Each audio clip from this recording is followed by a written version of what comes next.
All right. Hello. Can anyone hear me? Coming in live January 25th. Yes. This is my first live since the holiday period, so I'm a bit rusty. Hopefully there's a few people around. I'm going to do a little impromptu conversation around real estate, where the real estate market is headed, growth potentials for 2022. Um, really talk about some of the ideas around real estate into 2022. It's going to be another big year in real estate, so pretty excited to talk property. Pretty excited to um, bring you some ideas around property. Hey, James. Hopefully you're hearing me okay. Thanks for tuning in.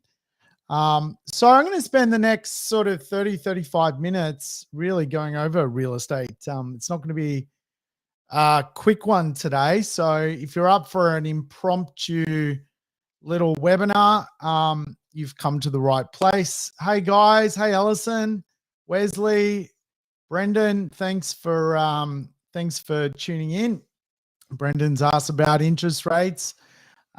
Will they be rising? Will migration once again kill off wage growth and of course make interest rates weak?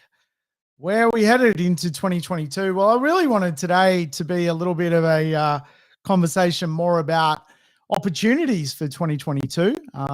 Really, where we can make money buying real estate, what that might look like, where the opportunity markets are, where the markets are when it comes to making money if you're buying. Obviously, if you've already bought, if you bought in 2020 or 2021, probably the information I'm going to share is a little bit specific around buying activity into 2022. And of course, what that can translate to is of capital growth for your real estate. So you might get some interest out of what's going on today. If you haven't bought and 2022 is your year, you may actually enjoy today's conversation piece. I've got a few slides. Hopefully you can see them okay. I'm going to go through about 50 different slides on really some of the ideas around how to make money if you are buying real estate in 2022. Certainly, obviously, when it comes to macro and micro information around where the market will go and the ups and downs of real estate. I'll definitely come back and talk to you further about some of that. But overall, I think most economists agree that growth is going to be a continued thing in 2022. Perhaps not getting the 30% price uplift that some suburbs got in 2021, but certainly we don't see any short-term headaches for the real estate marketplace, despite things like Omicron. We are certainly thinking that the real estate market is going to continue to grow. And so obviously that means prices will continue to increase, which, is defying some logic out there at the moment. Certainly some places are very, very expensive. So I'm going to talk to you about a few growth models that I see into 2022. It's not the entire growth models that are out there, but certainly I'll go through about 4 or 5 of them and you guys can make your own opinions. Probably the first growth model I'm seeing is definitely the idea if you spend more in real estate at the moment, you certainly make more. And if you can find those properties which are really built to perform in the marketplace, you can do really, really, really well. And often we talk about A-class properties for real estate investors. Usually that's broken down into 3 categories: the land, the location, and the building itself within or on the land and within the location. And generally, when we look at real estate, there's kind of A grade stock, B grade, C grade, D grade real estate. And of course, the growth model around some of the better real estate in the marketplace is outperforming capital growth on the less, the more inferior stock in the marketplace. So when we consider what that may mean, it's the idea of good improvements and good economics ultimately is a good decision in real estate.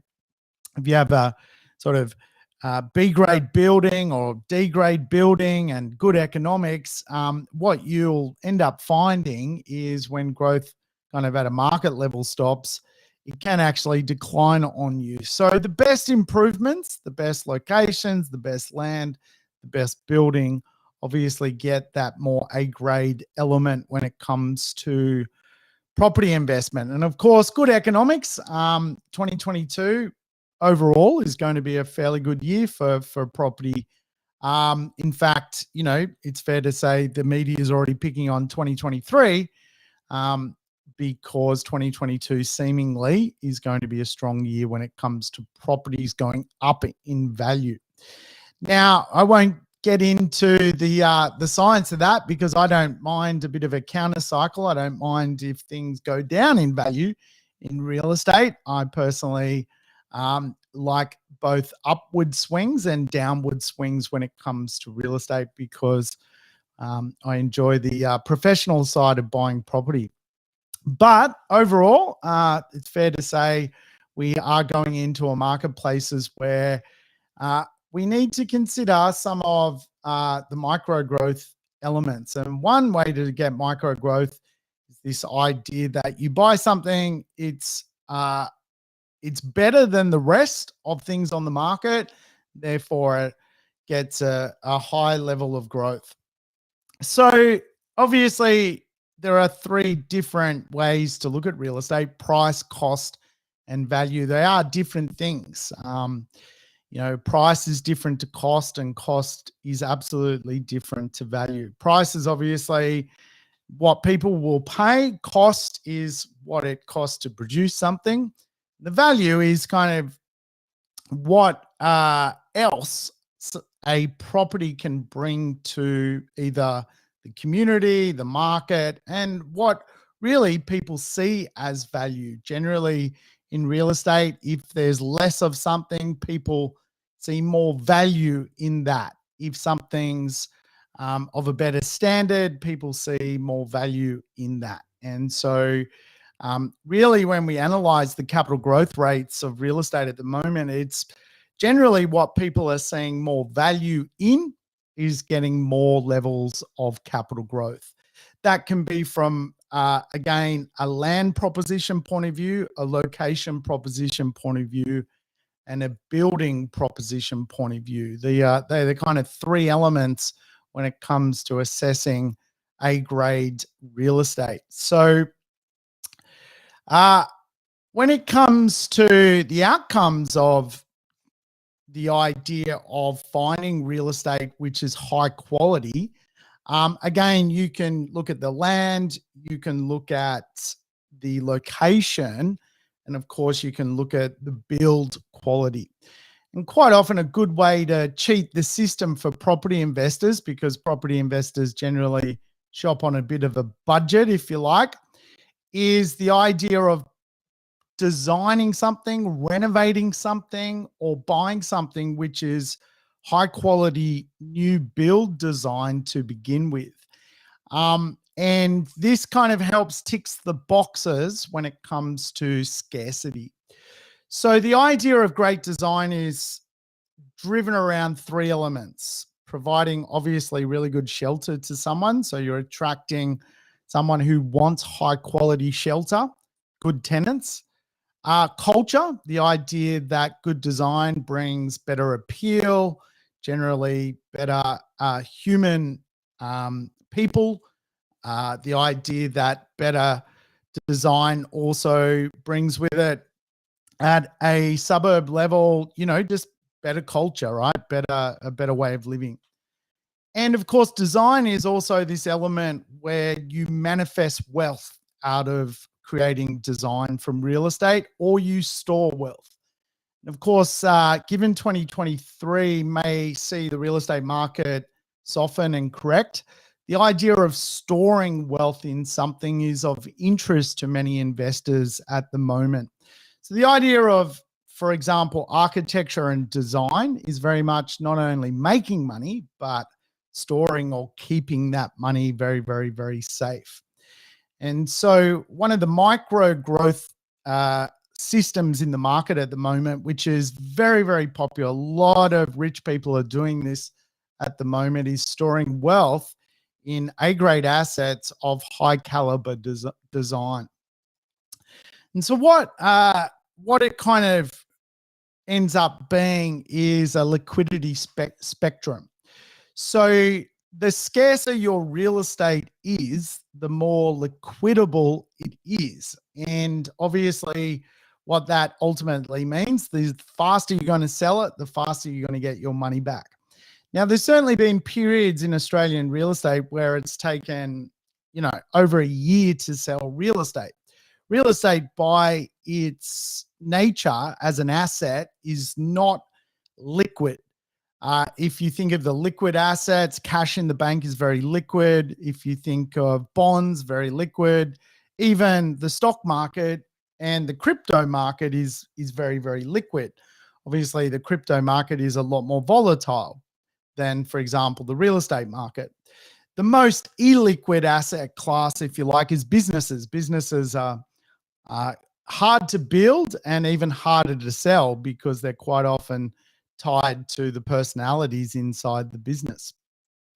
So real estate sits down the spectrum when it comes to being a liquid asset. It is a very illiquid asset.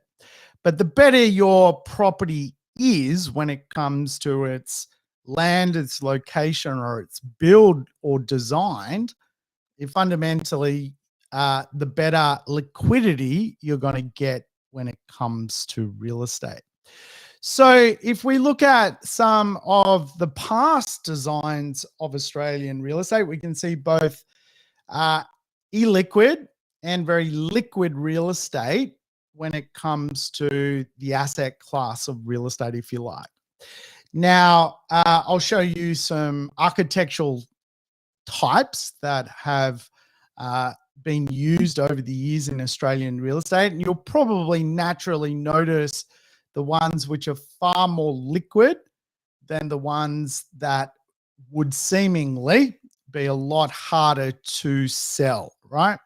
So we can go back to sort of some of the pre-war and post-World War One and post-World War II housing in Australia. You can see some of these quintessential little bungalows. Now, again, they sell, but they're not necessarily scarce. They're not something which people, are seeing themselves as a manifestation of wealth.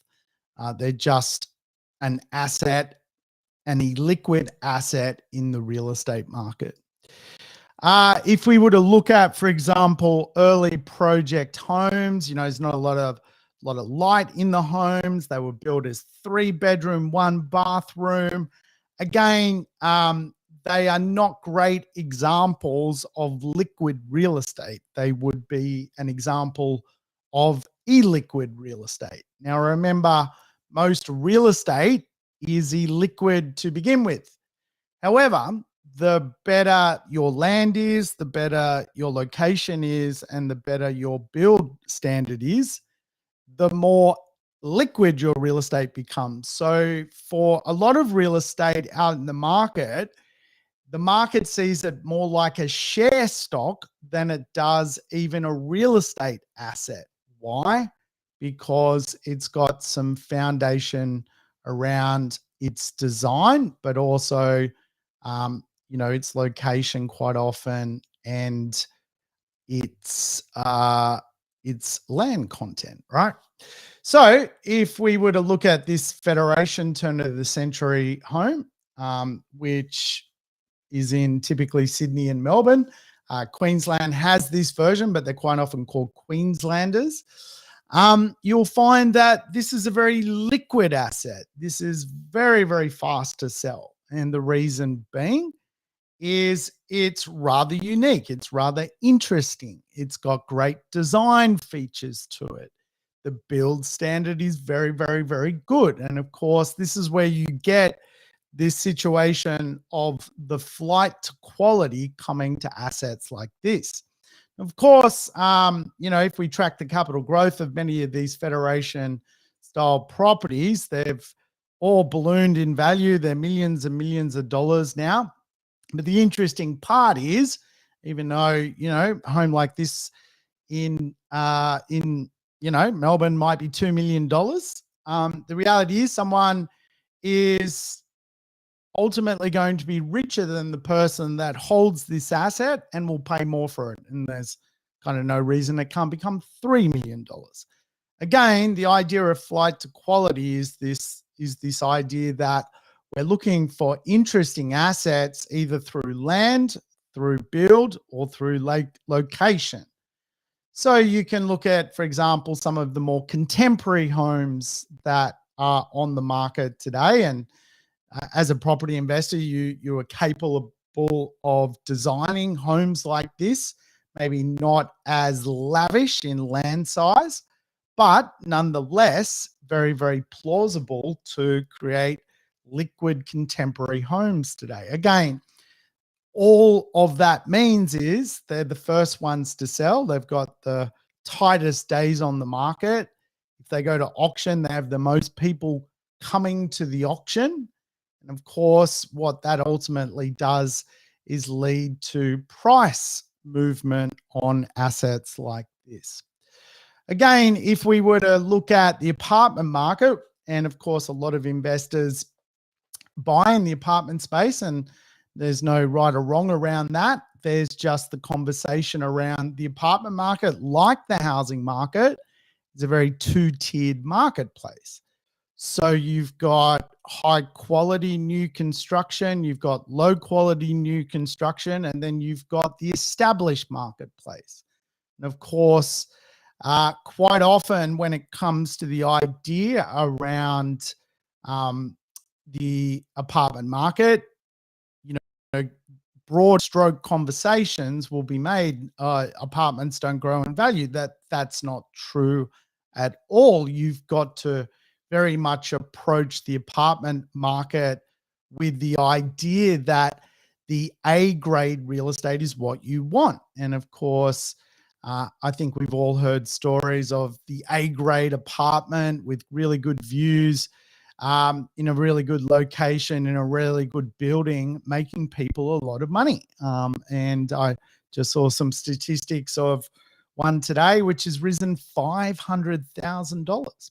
So again, the design here and the architecture behind this design, this is a 1950s Cold War cluster architecture. It's illiquid. It's an illiquid piece of real estate. It'd be very, very hard to sell. If we go back to the scale of liquidity, you can see on the spectrum, real estate being very, very, very, very hard at times to get your money back out of it. And if we go to something like this, very hard to get your money out of it. Can you guys just put it in the chat, just making sure you guys can hear me okay? Give me a thumbs up or something like that. I don't know, Alison, you're always around. Just making sure that you guys are enjoying this and hearing this come in loud and clear. Just want to make sure. Well, hopefully you are.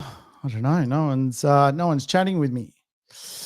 All right. The next sort of product type, if you like, is a quintessential red brick building. Now, again, when we look at this particular part of the marketplace, it was built as a mass production piece of real estate in its period, right? And I'm probably going to offend some people with this statement, but I actually think this market, if you like, is one of the most illiquid markets in the country. It's very, very it is a very, very, very past its use by date product for the marketplace. So again, when we think about this idea of flight to quality, this is something which is in the marketplace for the most part past its use by date. And if we go back to the history of this architecture, they call it contraception boom architecture. It was kind of driven around the idea that people are lifestyles are changing, and all of a sudden, people didn't need large family homes, so they would create these red brick buildings all around sort of Sydney and of course, just about every city. And again, when we look at the history of design, it's a very flawed piece of real estate in my view. It's not standing the test of time. Now, if we go back and look at something that is standing the test of time, we can see that the A-grade nature of this asset still appeals today.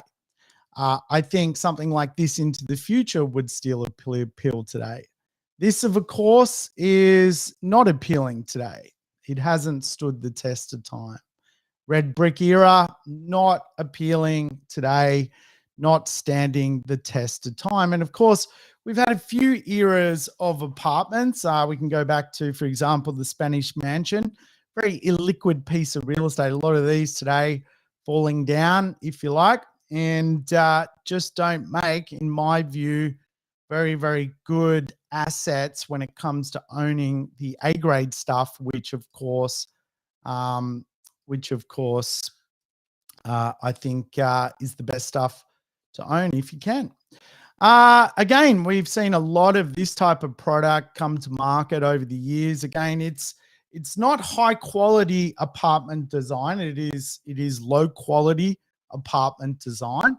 And again, it's an illiquid piece of real estate. So when the real estate market slows, this stuff is a lot harder to sell. And of course, when the real estate market goes backwards, this is the stuff which you start to see the real estate values drop on, right? And so the counter argument is, well, why wouldn't we go out if we are shopping for an apartment, find ourselves something which is more liquid? And this is, of course, where you get this kind of two-tiered marketplace. Now, again, this is one which I show quite often. I own a property in this building. It's won multiple architecture awards around the world. It's a mixture of sort of new and Art Deco as a genre, I guess you would say. It is put in a marketplace where there is no single style dominant to the apartment market. So what that fundamentally means is you can walk down the street and you can see 10 different apartment complexes. One is going to be really, really beautiful and unique. The other 9 aren't. And again, good designs, better builds kind of create better capital growth, if you like. And so I always teach there are 3 design logics when it comes to the idea of understanding this stuff. The first one is behavioral design logic, which is just the idea that if you can bring a certain attribute or behavior to the real estate through the build, then people will see their life almost improving by virtue of a behavior allowing, a better life. Okay. Now, to explain that, I might just show you this picture. The behavior here is having a view, right? Having a massive vista. And so, again, what behavior does that create? Well, sitting, looking in a peaceful, humanistic space. And again, this is the stuff which creates a lot of wealth for property investors. Then we've got this idea of reflective energy, which is just the concept that if something looks and feels good, if it looks better than the rest, people kind of pay more for it. And it's no different as to why people pay more for a Gucci handbag, right? It's just reflective energy.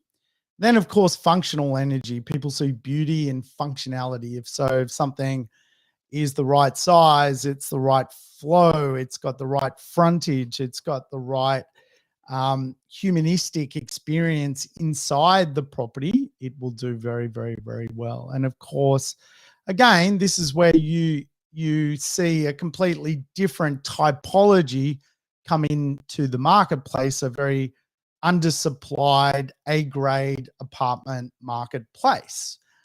Again, something which stands out from the crowd, which ticks the boxes of A-grade, which is location, build quality, and land. Where is the land? And so this, for example, is built on top of a park. So it's got very good land, third place value, if you like. And so when we look at some of the ideas around design,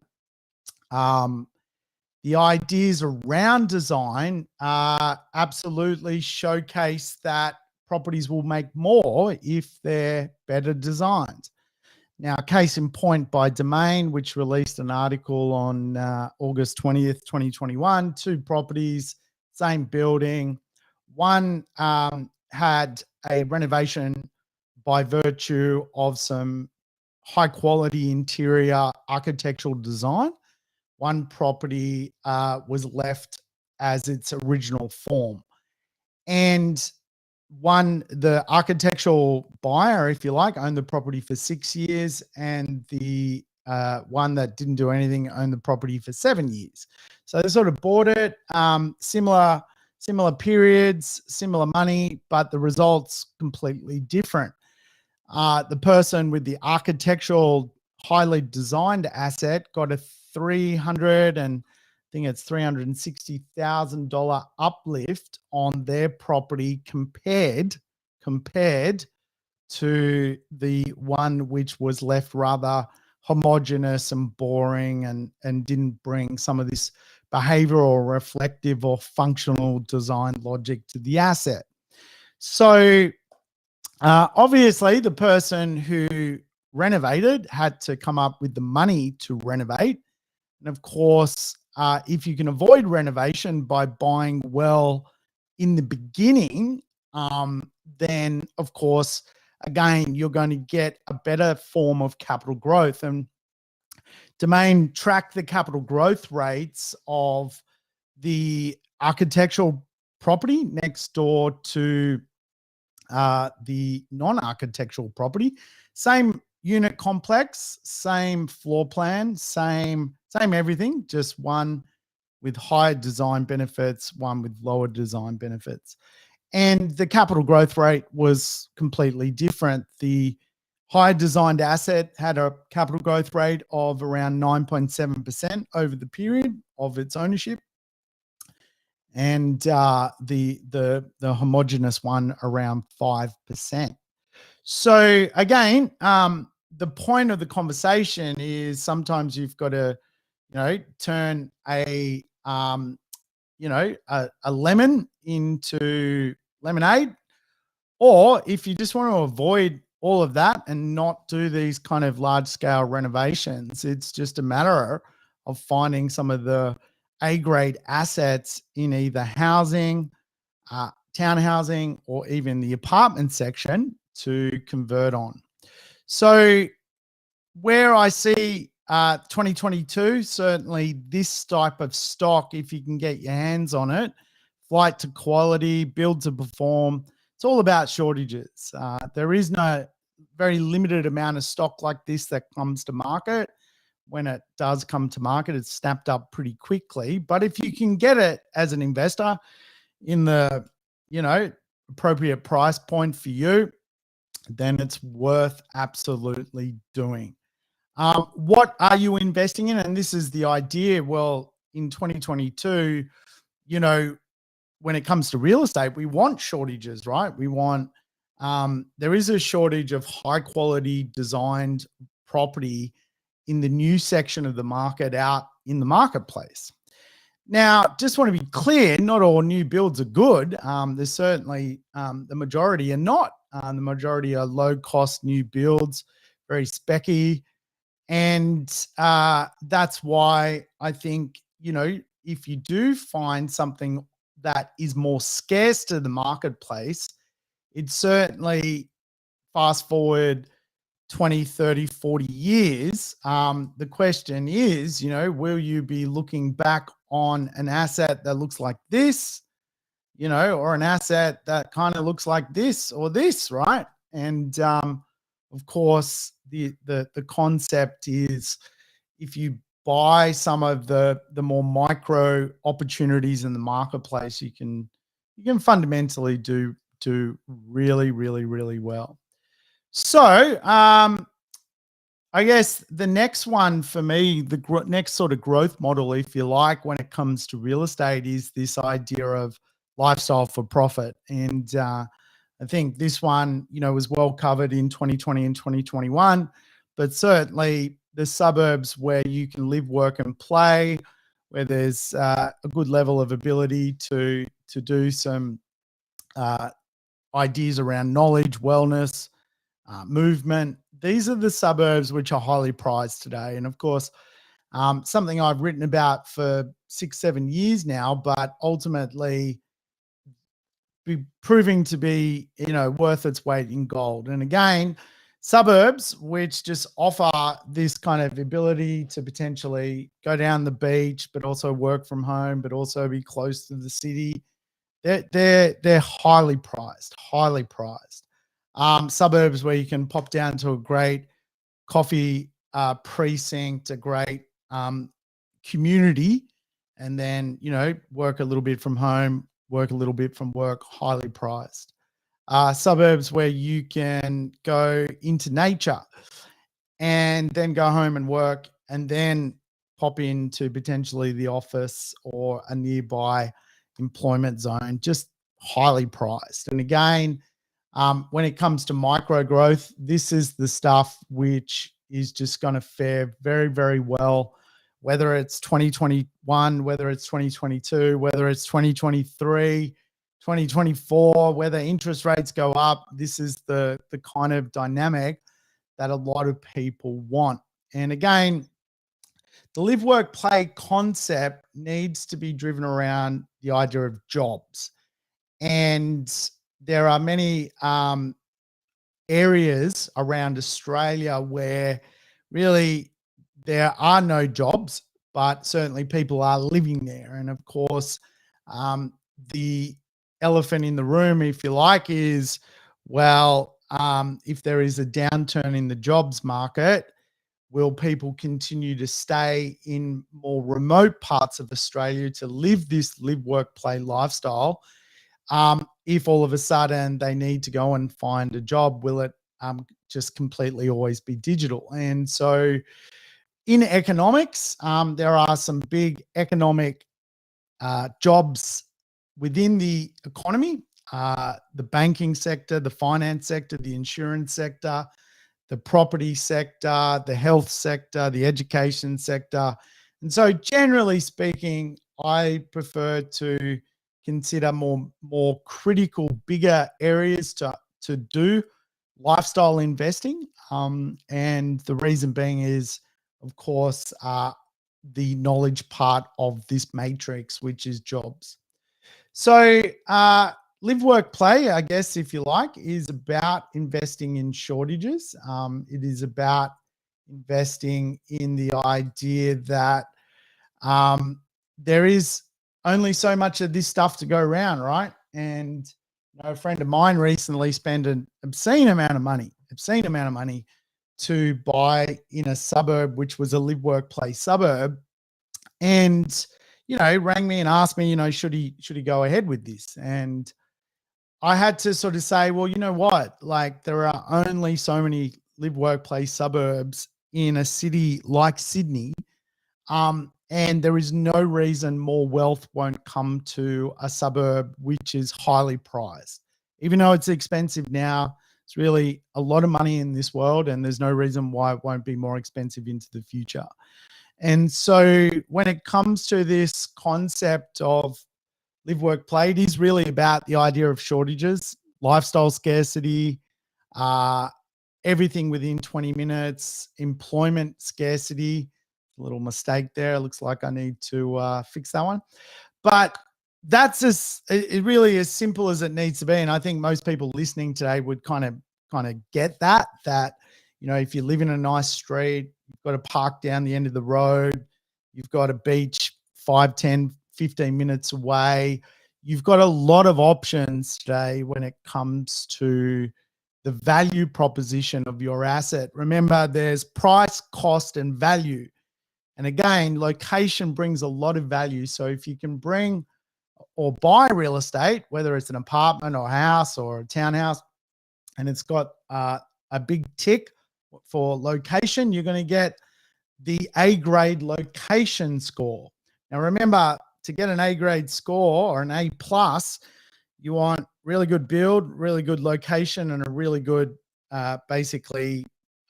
position or land where your position of your land is. And of course, sometimes you can't get all three because of the price, but if certainly you can bite off one of them, either through flight to quality, or if you go into a more location principle of buying, this is where, the live, work, play suburbs are doing really, really well.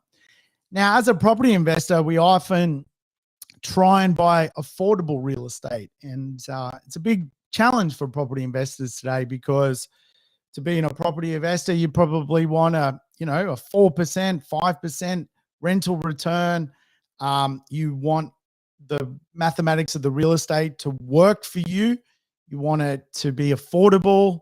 And the challenge is affordable real estate doesn't necessarily match where there is this idea of, live, work, play, livable suburbs. And of course, big part of my job, if you like, is trying to find these suburbs where you basically get very affordable properties in a very livable area. And to understand that, that is really the supply and demand gap. So when we look at where there is most demand and least supply, and if you can find affordability and livability, you're going to find this thing which is called aspiration. And aspiration generally leads to higher prices. And so what we often find is these kind of lifestyle suburbs, if you like, are very, very hard to supply. And quite often it's again a game of finding these undersupplied suburbs which are affordable at the moment, but into the future they just won't be. But they won't be a sawtooth marketplace. In other words, they're affordable now. They won't be in the future. Someone richer than you is going to come along and buy it off you. But because someone richer is coming, potentially after that, someone even richer will come after that. And of course, these are the markets you want to get into as a location if you can afford it. And today, just to give you, I guess, some ideas around pricing, some of the affordable stock in highly prized livable suburbs, you're probably starting with about a $700,000 mark today minimum for these type of suburbs. But again, they become priced out because what ultimately happens, it becomes a self-fulfilling prophecy as the investors are chased out of the suburb because they can't no longer afford it, as first home buyers are chased out of the suburb as they can no longer afford it. Then the idea of building lots of stock in the suburb becomes very volatile for stock producers, for example, developers, because they don't have a large part of the mass market to work within. And so they generally have to design the properties for owner occupiers. And of course, this again, you quite often get this flight to quality effect come into some of these suburbs. And, one of the sciences I love using, if you like, is taking the principle that some of the older established suburbs have high demand. There's a lot of people who want to live in them. And there is no real stock to come to those marketplaces. But because people are quite scared quite often to buy pre-construction real estate off the plan and things like that, because, quite often that's just about education. Most people just simply aren't educated. Then you get opportunities quite often because these old established suburbs are just naturally high demand, but then you go with stock which as a buyer is misunderstood and not in high demand, but once you own it, again, it joins the pool of, higher demand in that marketplace. So it's just a really creative way to buy, whether it's a knockdown rebuild, whether it's, just a brand new opportunity in some of these more established marketplaces. You're not playing the game of competition. You're not having to buy at auction and sort of overspend, if you like. So I love this stuff. I love sort of looking in these kind of lifestyle suburbs, middle ring suburbs, and trying to find opportunity, if you like, for investors. And really, quite often we talk about just sort of buying at that middle ring, getting yourself maybe something with some land content, something that's going to serve the test of time because it's kind of proven, right? I always explain this one. I mean, I know you guys have probably seen this one before, but this was a property I bought for $800,000 in 2009. It's worth 1.8 million today. I didn't really do anything other than work on this concept. Find a suburb which is highly prized when it comes to lifestyle. Buy it when the investors and the first home buyers are locked out because prices don't work. So remember, investors and first home buyers kind of have a threshold of today up to around 700,000. So anything over $700,000, if it's in a decent suburb, generally going to mean that the mass market, being the investor and the first homeowner, is not coming. So what does that mean? You're then in an upgrader market. And the concept of an upgrader market is people sell something and upgrade. So they might have bought their first home for, I don't know, 500. It's now worth 700. They're cashing that in. Now got $200,000, plus they may have saved another $100,000. All of a sudden, they're going for something better in an upgraded suburb. So when I bought this, it was an upgraded suburb, and it's continued to grow because people continue to upgrade. The crazy part with this property, which I paid $800 for, it's worth 1.8 now. It's on the back of Curl Beach, lifestyle suburb of Sydney. I don't know, 14 k's to the city of Sydney, if you like.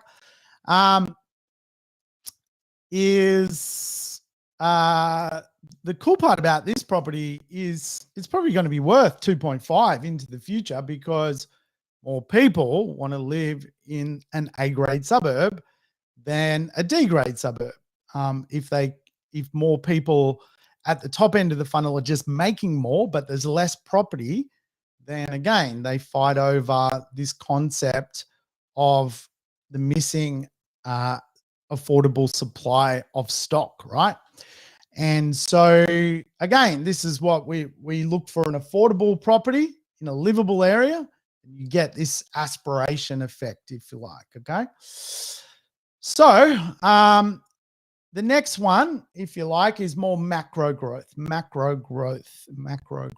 We've talked about two micro growth elements: doing flight to quality, doing livability suburbs. They're micro concepts, if you like.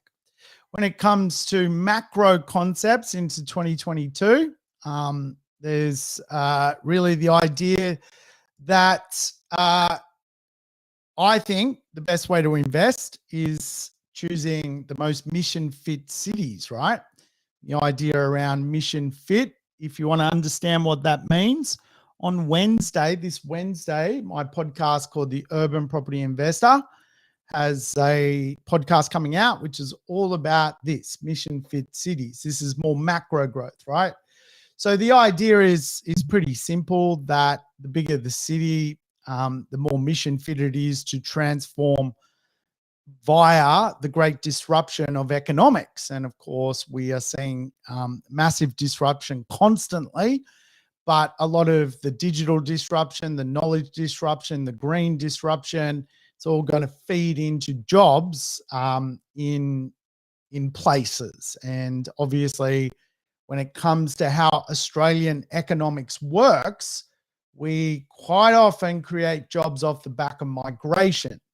And so if you actually consider the science of how Australia works, we kind of almost bring in migration to create work, if you like. It's a weird way of creating production of GDP per capita. And I have a podcast coming about that in sort of 2 weeks' time, if you want to understand migration economics and the idea that really today some places in Australia exist for no particular reason other than you build a house there.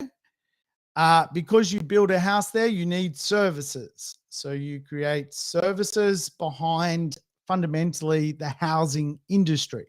So there isn't actually any industry within many, many cities in Australia.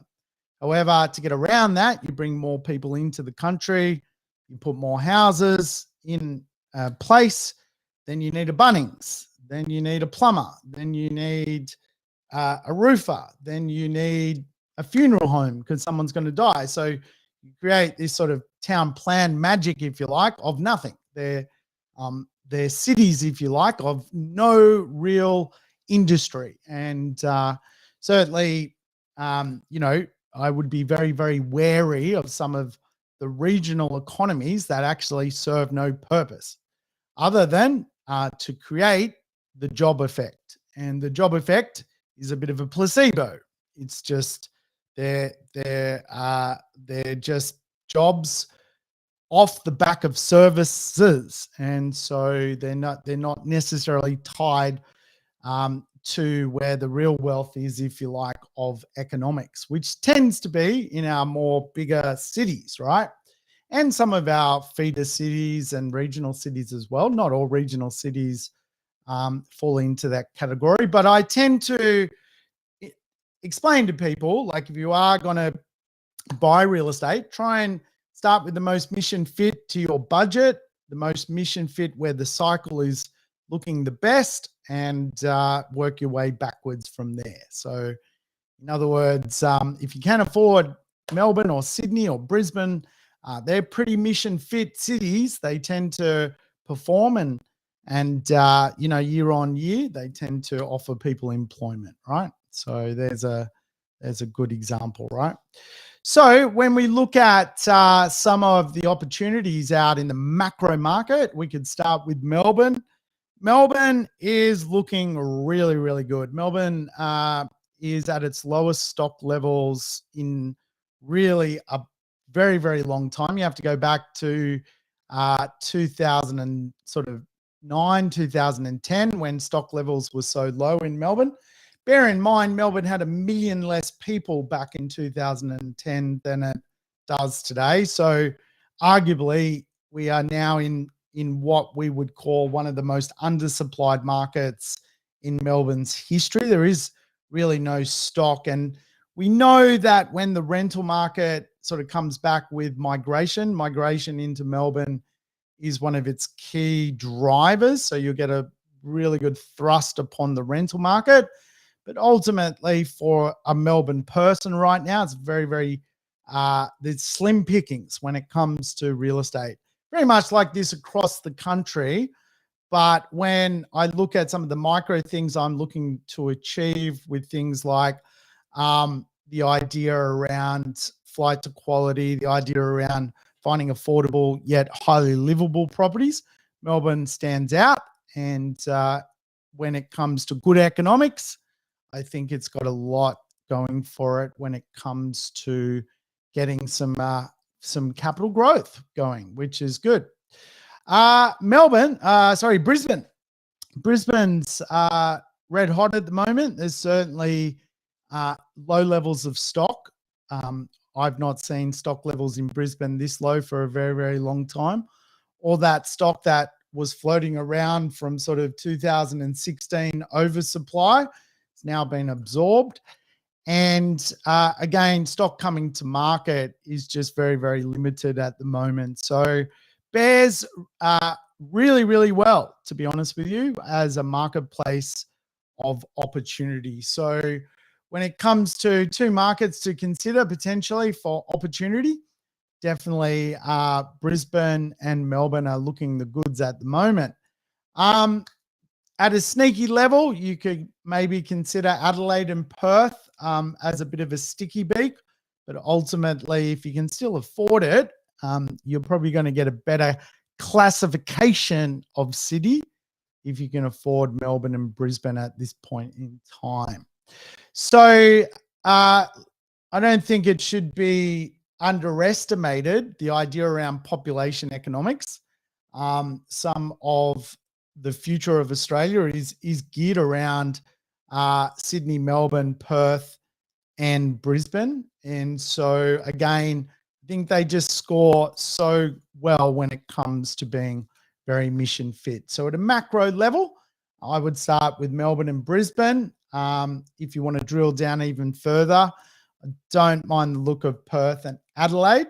Sydney is always great, but it is very, very pricey for the most part. I also don't mind the look of regional New South Wales, which some areas like Newcastle seem to do very, very well as well. For the most part, though, Dr. Andrew Wilson, who I get to spend a bit of time with, has a prediction, a barometer, if you like.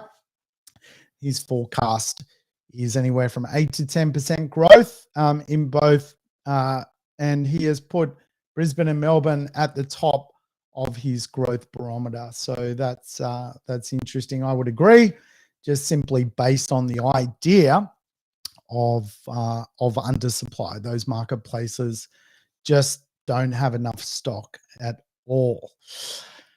All right, moving on to the next sort of growth model, mean reversion. Mean reversion is something which I think is going to play a role in 2022. If you're a bit of a contrarian, you might like the idea of mean reversion. It is more macro than micro.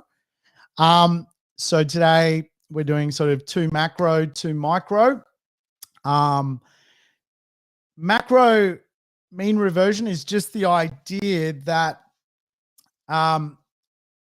something should have grown by now, and it's almost got like pent up demand for growth to be released, if you like. And quite often we see this with apartments versus houses.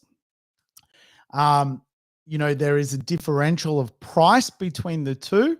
When houses become unaffordable, people then look at the townhouse and apartment section of the marketplace.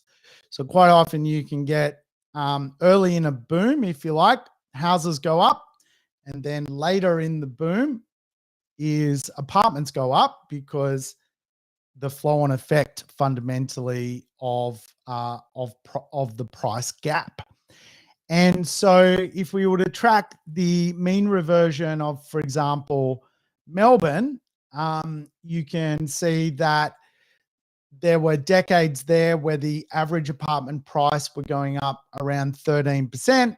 And then there was 8 years where it did nothing. Then you can see from 1997 to 2010, the apartment market did 10.7%.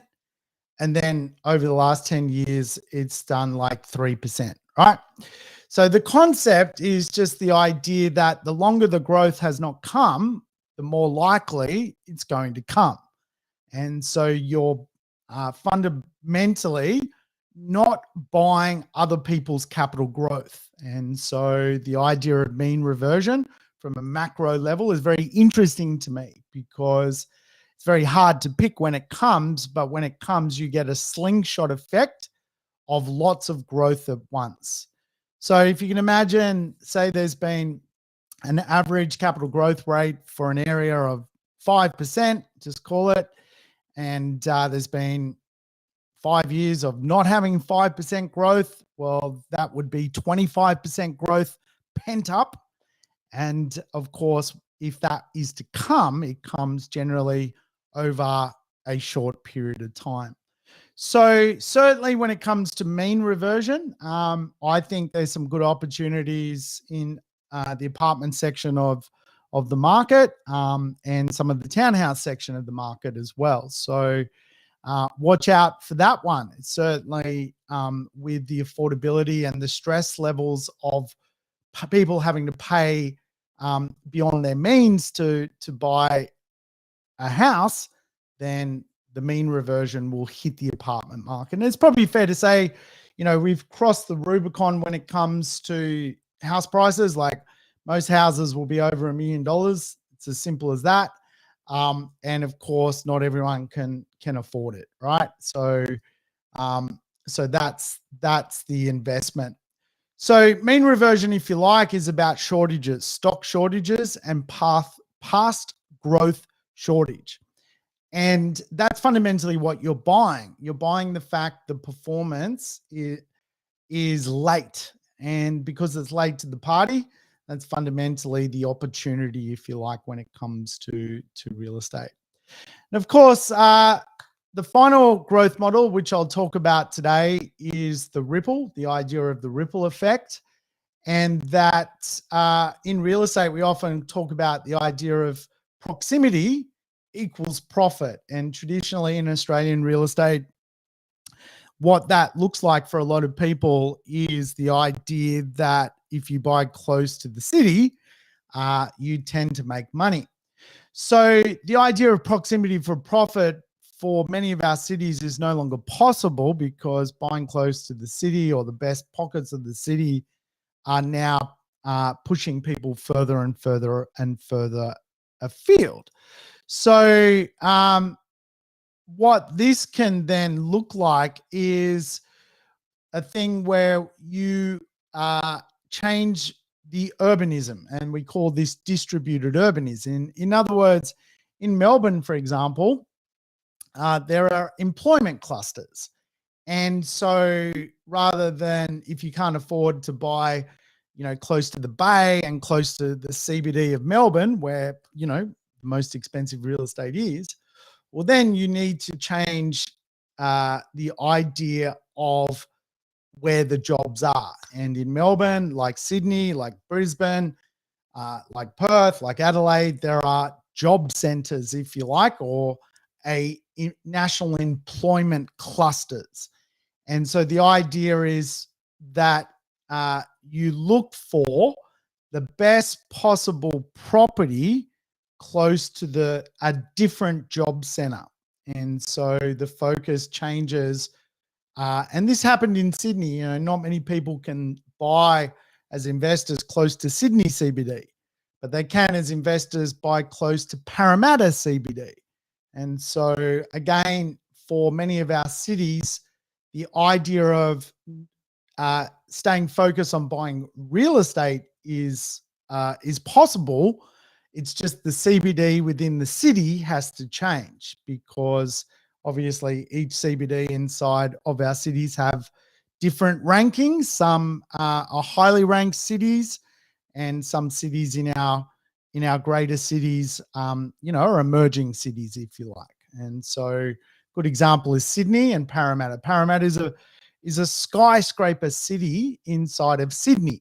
Sydney CBD is a even bigger skyscraper city inside of Sydney or Greater Sydney. Can be a little bit confusing the way I'm explaining it, but the simple concept, if you like, is we just pick a new employment cluster. At the end of the day, real estate is also about having tenants. So I think it's vitally important to be near jobs, if you like. So we have crossed the Rubicon when it comes to price. And so quite often that might mean we want to be best in class in a less impressive suburb, but we still want to follow the same logic as buying A-grade real estate. That logic is great, good land, like good position, great location, great suburb, really, really good building. And so if we can bring that to the table, we can do very, very, very well. And of course, what that can look like is just making sure that you don't end up buying a lemon. Now, this is the year of the lemon. I personally am going to sell a property which I've carried as a lemon, which today, after going down in value, is back up to what it's worth and a little bit more than what it's worth. And it's time to offload because there's a shortage of stock in the market and people are going to sort of buy things which really are C and D grade properties. They're not great land, they're not great locations, and they're not great builds. And so people will pick these up quite often for investor reasons, which I don't personally agree with, which is, just, sit on land and let it rot, basically, which, carries no yield. As soon as you let your yield drop as an investor, you generally can't borrow more money. So overall, 2022 is going to be a marketplace where demand still outweighs supply. So should be a good year. And I think probably into 2023, we'll probably see some of those sort of interest rate conversations or other sort of challenges. Probably the biggest risk to the real estate market is probably more, political risk with things like APRA sort of stepping in to sort of cool the next phase of growth. But that's cool. That's all very short-term thinking. Over the long term, if you can buy a quality property, quality location, you're going to get a quality tenant, you're going to get a quality outcome. Hey guys, thanks for sticking with me. I think about, 10 of you went the distance. So thank you very much. I know it was impromptu. We'll catch you again sometime soon.